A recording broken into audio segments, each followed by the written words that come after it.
Hello, my friends. Welcome to the May episode of The Purposely Broken World. I am your host, Gary Nunez. I want to thank you for joining me once again. If you're joining me for the first time, let me give you a quick recap about what this podcast is about. This is our fourth episode.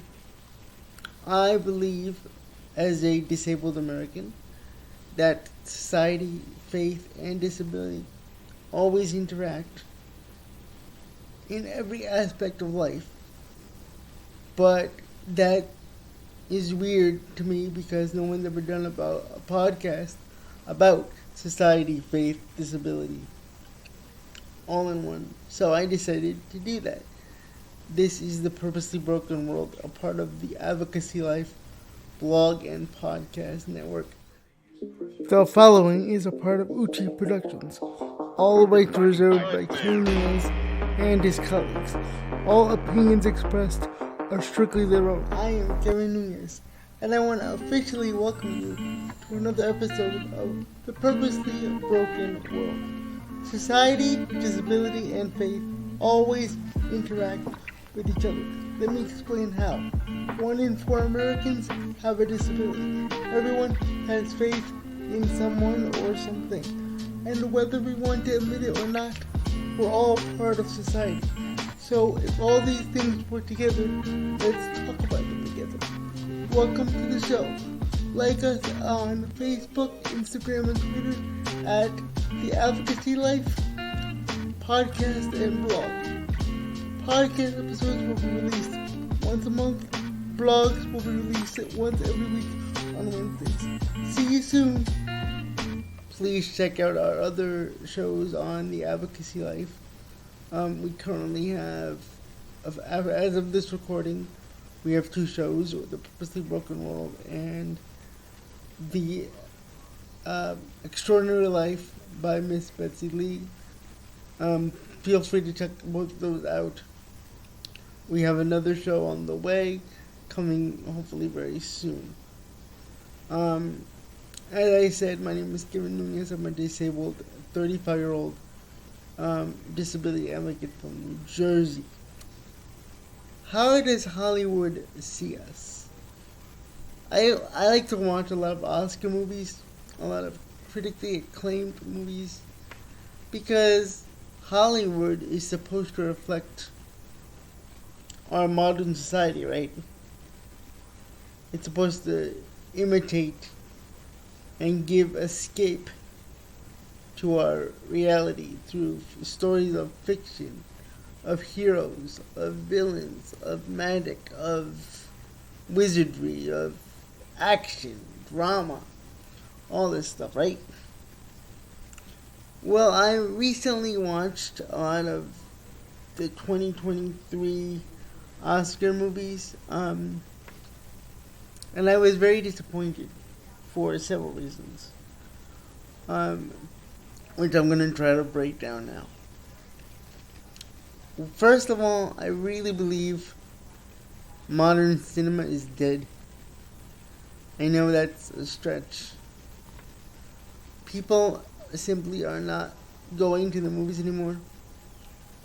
I know you're going to say things like, oh, well, the pandemic slowed down the movie industry, yada, yada, yada. This may be true, but you and I both know we're all going out now, little by little, as of May 2023. So, why aren't we going to the movies? I strongly believe that is because Hollywood has stopped making fun movies.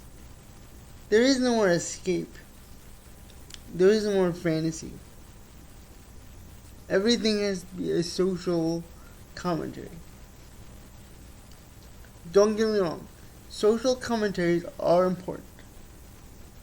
They should be part of all pieces of cinema. But don't beat your audience over the head so much with your message that you're distracting from the experience of enjoying the story. the story is not entertaining anymore because the undertone of the social message is so prevalent that it's not a show. It's not fun. I could not illustrate this more than with the movie called Everything Everywhere All at Once. That was this year's Oscar-winning movie. The movie is a commentary on nihilism philosophy, which basically means do what you want because nothing matters anyway. I am a man of God. I'm not going to try to preach to you. I will put God first in everything I do. I love Jesus Christ, my Lord and Savior. I know I probably just lost some listeners saying that, but a movie like this, even though it was drowned in set pieces and action and beautiful fantasy, quote unquote, the message was so over the head with just do what you want because nothing matters, that it was not fun. It was not entertaining.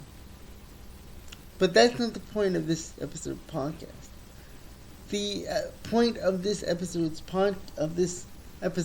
in this podcast, is to point out that disability representation is ignored in Hollywood.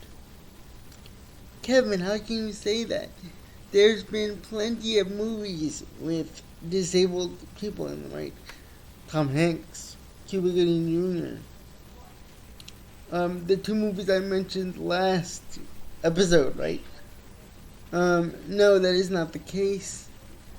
The bottom line is Hollywood likes to choose individuals that either are having invisible disabilities or are of such high function that it is not an accurate representation of disability. Tom Hanks in Forrest Gump is not an accurate representation. I admit I have a fondness for the character of Forrest Gump because as a child that was the only image of disability I had. Literally the only one.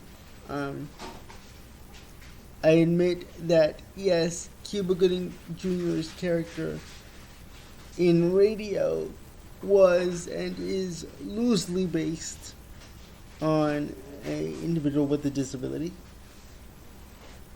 But if you do your research, a lot of the events were, of course, severely enhanced or dramatized for story's sake.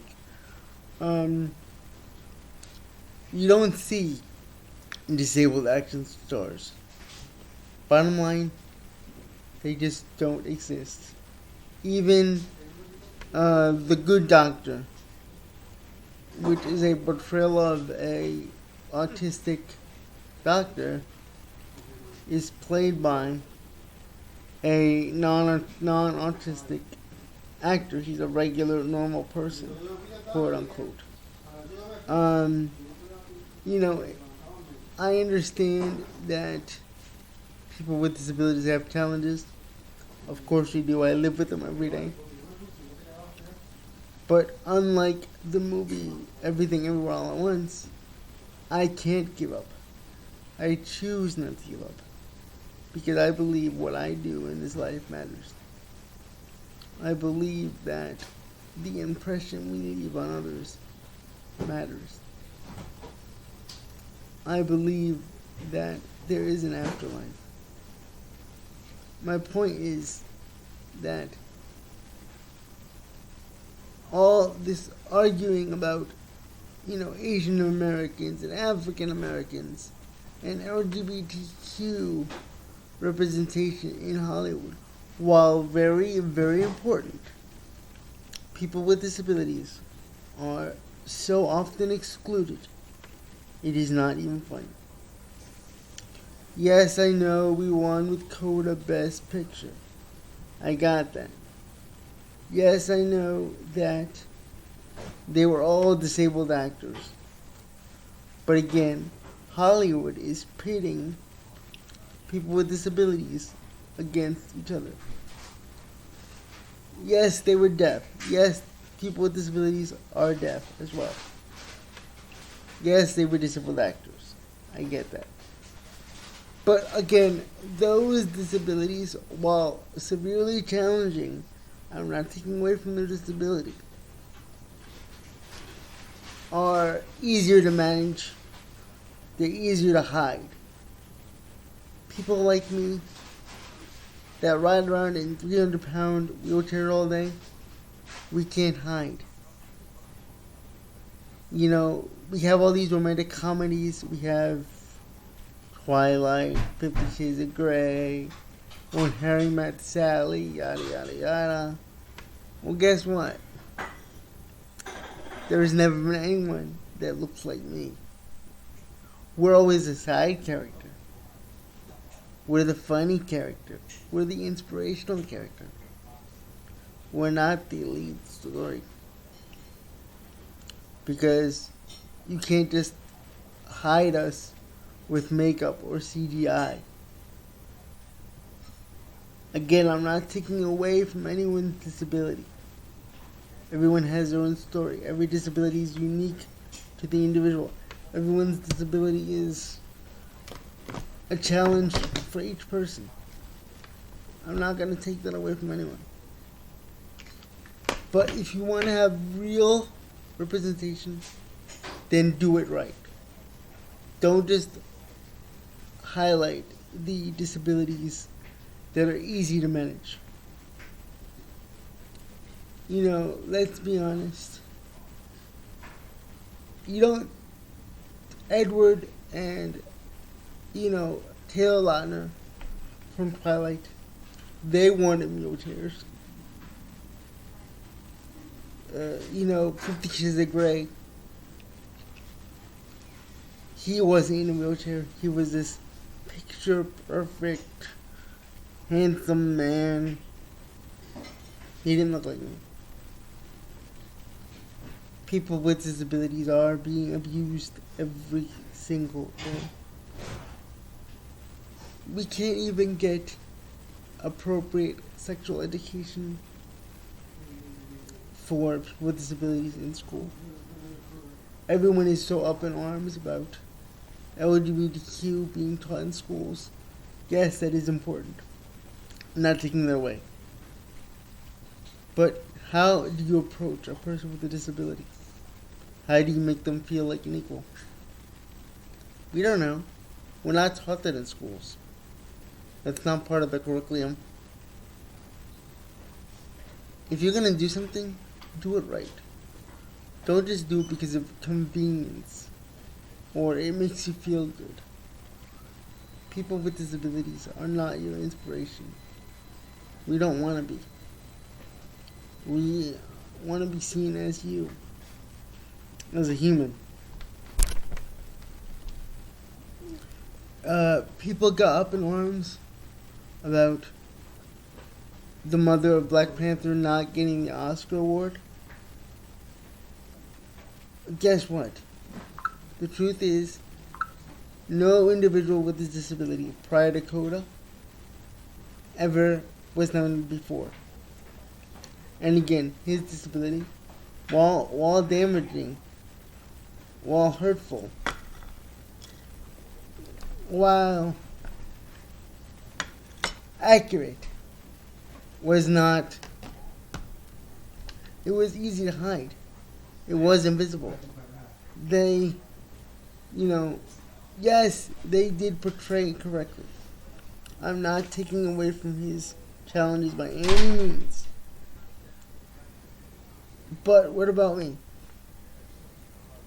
What about those of us who struggle to walk? Yes, there are disabled influencers. but usually they're only in the wheelchair part of the time.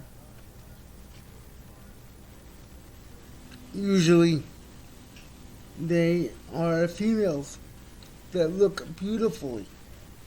They are beautiful. All power to them.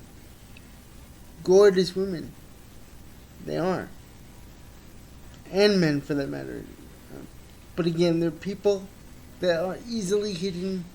They're so high functioning that they leave a whole community out. Stop ignoring the ones who don't look good on paper. Stop ignoring the ones that can't be photoshopped. This is Kevin Nunez. This is the May episode of The Purposely Broken World. I know it's a little shorter than my last, but I still love you anyway. Please leave your comments. Please subscribe. Please share with your friends and your family. Love you. I will see you in June. Have a wonderful day. Thank you so much for listening. That was another episode of The Purposely Broken World as a part of the Advocacy Life podcast network. Please like, subscribe, and comment all on our social medias at the Advocacy Life podcast and blog. If you want bonus content, you must subscribe with a small monthly fee. You'll get new episodes and fresh content of the podcast and possibly bonus blogs. Subscribe today, tell your friends, leave a review. That's how you make a difference. Thanks for listening and or watching to The Purposely Broken World on the Advocacy Life podcast network.